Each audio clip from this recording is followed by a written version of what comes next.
नमस्कार। जब भी आप अगेती फसल लगाते हैं, खासकर बरसात के समय पर, तो आपको काफ़ी समस्या आती है। उन समस्याओं में प्रमुख जो समस्या है वो है 5 समस्याएँ। 5 समस्या में पहली समस्या अगर हम देखें तो वो है नमी, दूसरा है तापमान, तीसरा है हवा। और भी कुछ समस्याएँ होती हैं हमारी फसल पर, जिसमें कि हम आज इस वीडियो पर चर्चा करेंगे। 5वीं जो समस्या है, जो कि हम लास्ट में बताएँगे आपको, वो समस्या ऐसी समस्या है जो कि कभी-कभी आप अपने हाथ से भी कर देते हैं। इसका मतलब ये है कि आप अच्छे के लिए करते हैं अपनी फसल के लिए, लेकिन वो कभी-कभी हमारे लिए बुरा हो जाता है। इसलिए आप वीडियो को अंत तक ज़रूर देखें। चलिए वीडियो की शुरुआत करते हैं। मैं हूं राकेश साहू, आप देख रहे हैं एग्रो जीवन। बातें किसान की जानकारी पसंद आए तो वीडियो को लाइक करें और पहली बार चैनल को सब्सक्राइब जरूर करें। पहली समस्या है नमी। नमी के लिए अगर हम देखें तो इस समय पर तापमान ज़्यादा होता है और नमी काफ़ी होती है, वातावरण पर नमी होती है और ज़मीन पर, मिट्टी पर भी काफ़ी नमी होती है। इसलिए जब भी आप सिंचाई करें तो आपको ये देखना पड़ेगा कि आपकी ज़मीन पर जो है ज़्यादा नमी तो नहीं है। अगर ऐसी स्थिति में फिर से आप सिंचाई कर देते हैं तो आपकी फसल पर डंपिंग आपकी समस्या ज़्यादा आती है।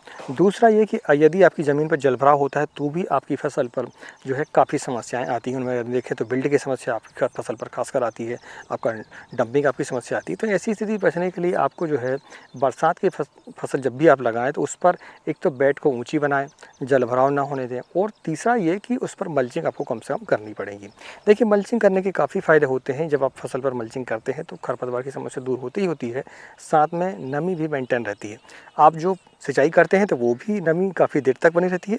और दूसरा ये कि जो एक्स्ट्रा बरसात होती है, जो जब ज़्यादा बारिश हो जाती है, उस समय पर हमारी फसल पर जो है बारिश का पानी भी ज़्यादा नहीं जा पाता है, तो हमारी जो फसल है वो बारिश के पानी से थोड़ी सी सेफ रहती है। इसलिए आपको नमी को पर्याप्त मात्रा पर रखने के लिए और नमी ज़्यादा ना हो इसलिए भी मल्चिंग आपको करनी चाहिए। तो ये हमारा पहला पॉइंट था। बरसात के समय पर हम जब भी टमाटर की फसल लगाते हैं, शिमला मिर्च की फसल लगाते हैं, खीरे की फसल लगाते हैं, तो हमें काफ़ी समस्याएं आती हैं। इन समस्याओं के निदान के लिए हमने ई बुक लिखी हुई है, टमाटर के लिए भी, शिमला मिर्च के लिए भी और खीरे के लिए भी। उस पर हमने संपूर्ण जानकारी दी है, चाहे वो खाद प्रबंधन हो, चाहे फिर कीट प्रबंधन हो, चाहे फिर वो रोग प्रबंधन हो, या फिर आपको खाद कौन सी कब चलाना है, स्प्रे आपको कौन से कब देना है, ये सारी चीज़ें हमने उस ई बुक पर जो है डिटेल पर जानकारी दी हुई है। यदि आपको वो मंगवाना है तो फिर आप जो है स्क्रीन पर जो नंबर चल रहा है उस पर आप व्हाट्सएप कर सकते हैं, या फिर कमेंट बॉक्स पर भी उसकी लिंक है, डिस्क्रिप्शन में उसकी लिंक है। आप जहाँ से भी लगे आपको वो, आप उसको बुक कर सकते हैं, तो आपके मोबाइल पर वो डाउनलोड हो जाता है। वीडियो को आगे बढ़ाते हैं। दूसरा पॉइंट है हमारा तापमान।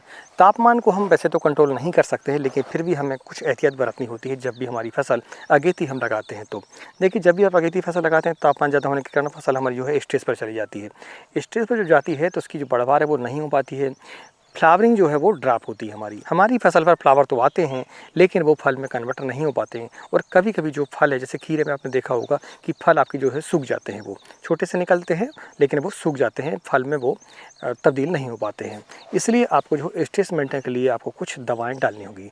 दवा में यदि हम देखें तो जैसे कि अमीनो एसिड है, सीवीड है, इनका इस्तेमाल आप कर सकते हैं। सस्ते में अगर देखें आप तो जो आप ग्लूकोन डी आप जो पीते हैं, हम जब जैसे कुछ हमें दिक्कत होती है, पानी की कमी हो जाती है, हम ग्लूकोन डी पीते हैं, ग्लूकोज जिसे हम बोलते हैं, तो वो भी आप जो 50 ग्राम प्रति पंप के हिसाब से स्प्रे करेंगे तो आपको ये समस्याएं नहीं आती हैं। तो इस तरीके से आप तापमान को मेंटेन कर सकते हैं। तापमान को तो नहीं, लेकिन तापमान से जो समस्याएं हमें आती हैं उन्हें हम नियंत्रित कर सकते हैं। तीसरा पॉइंट है हमारी हवा। देखिए, हवाएं काफ़ी चलती हैं। जब भी हम बरसात के समय फसल लगाते हैं तो ये समस्या हमारी आती है कि स्टेकिंग हमारी गिर जाती है और उसके कारण हमें काफ़ी नुकसान होता है। तो जब भी आप बरसात के समय पर, जैसे कि खीरा है, टमाटर है, ऐसी फसलों की यदि आप लगाते हैं बेलवर्गीय फसलों में, तो फिर आपको स्टेकिंग जो है मजबूत करना चाहिए। डबल स्टेकिंग अगर करेंगे, कैंची विधि से अगर करेंगे, देखिए बाँस ऐसा दोनों को बांधकर सीधी लाइन उसमें चलाते हैं तो उसे कैंची विधि हम बोलते हैं। एक ये होता है कि आप सीधी बेड पर सेंटर पर खूंटे गड़ाते चलते हैं, सिंगल खूंटे डालते हैं आप, तो वो जो स्थिति है उस पर क्या होता है कि जब बेड ज़्यादा हो जाता है हमारी फसल का, तो फिर वो हवा के कारण जो है वो हमारी जो फसल है वो लटक जाती है और गिर जाती है, काफ़ी नुकसान होता है उससे। तो इसके लिए जो है आपको स्टेकिंग मजबूत करनी पड़ेगी। दूसरा ये कि आप जब भी बेड बना रहे हों तो बेड की जो दिशा है वो उत्तर से दक्षिण रखेंगे तो आपको ये समस्याएं काफ़ी कम आती हैं, क्योंकि हवाएं अधिकतर उत्तर से दक्षिण चलती हैं, तो वो जो है वो क्रॉस हो जाती हैं। आपने अगर पूर्व से पश्चिम वो बना ली तो फिर वो है हवा जो है क्रॉस नहीं हो पाती, हवा जो है निकल नहीं पाती है। इसलिए आपको हवा को कंट्रोल करने के लिए, हवा के दुष्प्रभाव से रोकने के लिए अपनी फसल पर स्टेकिंग मजबूती से करनी पड़ेगी और दिशा को जो है वो अपने हिसाब से रखनी पड़ेगी। चौथा पॉइंट है हमारा खरपतवार।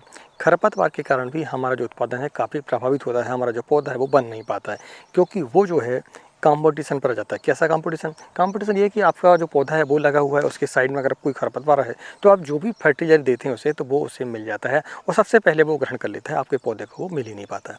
इसके कारण आपकी फसल जो है वो खाद देने के बाद भी, प्रबंधित करने के बाद भी आपकी जो फसल है वो बढ़वार नहीं लेती है, उस पर उसका उत्पादन नहीं आता है जब भी हम बिना मल्चिंग के फसल लेते हैं तो। इसलिए पहले आपको बताया मैंने कि आपको मल्चिंग अनिवार्य रूप से बरसात की फसल के लिए आपको करनी चाहिए, इससे काफ़ी फ़ायदे हमें होते हैं। तो खरपतवार प्रबंधन के लिए आप जो है एक तो मल्चिंग करेंगे, और दूसरा ये कि पहले ही जब आप फसल लगाने वाले हों उसके पहले ही आप जो है ग्लाइफोसेट जो 41% आता है हमारा, उससे आप स्प्रे करके चलेंगे। और समय समय पर आपको निंदाई करनी पड़ेगी, उसके साथ आप देखेंगे कि आपका जो नींदा है वो कंट्रोल हो जाए, खरपतवार कंट्रोल हो जाए, तो फिर आपकी जो फसल है वो बढ़िया बढ़वार लेती है, उससे काफ़ी हमें फ़ायदे होते हैं, उत्पादन पर काफ़ी प्रभाव उससे पड़ता है। तो ये हमारा चौथा पॉइंट था। पाँचवें पॉइंट भी यदि हम देखें तो पोषक तत्व प्रबंधन। देखिए, जो आपको मैंने बताया था कि सबसे आखिरी का जो पॉइंट है वो काफ़ी महत्वपूर्ण है, क्योंकि कभी-कभी हम गलती कर देते हैं। क्या होता है कि हम कभी-कभी जल्दबाजी में होते हैं, थोड़ा जल्दबाजी कैसी कि हमें ऐसा लगता है कि हम जल्दी से फसल को बढ़ा लें तो हमारी जो फसल है वो बढ़िया उत्पादन देगी और ज़्यादा उत्पादन देगी, लेकिन ऐसा कुछ होता नहीं है। आपको पोषक तत्व तो देने हैं, लेकिन ऐसे समय पर, खासकर बरसात के समय पर आपको कुछ बचाव करने पड़ेंगे। जैसे कि नाइट्रोजन की मात्रा आपको ज़्यादा नहीं देनी है। दूसरा, ये जो टॉनिक होते हैं हमारे, जैसे कि आपका अमीनो एसिड वगैरह हुआ, ये जो है आपको वो ज़्यादा नहीं देने। इससे क्या होता है कि आपकी जो फसल है वो एकदम से बढ़वा ले लेती है। जैसे जिब्रेलिक भी एक है, तो आपकी जो फसल वो एकदम से बढ़वा ले लेती है और उसकी जो पत्तियां हैं, उसके जो तने हैं वो कोमल रह जाते हैं। उससे ये होता है कि अभी फसल जो है वो कभी कभी स्ट्रेस पर भी जाती है। दूसरा ये कि उस पर फंगस संबंधी रोग भी आते हैं, और तीसरा इंसेक्ट की समस्या भी उस फसल पर ज़्यादा आती है। इसलिए आपको थोड़ा सा बैलेंस करके चलना पड़ेगा। आपको जो खादें हैं वो ऐसी देनी पड़ेगी जिससे आपका जो पौधा है वो थोड़ा सा स्थिर रहे, यानी कि ज़्यादा एकदम से बढ़वार ना हो। बढ़वार तो आपको लेनी है, लेकिन एकदम से बढ़वार आपको नहीं लेनी है।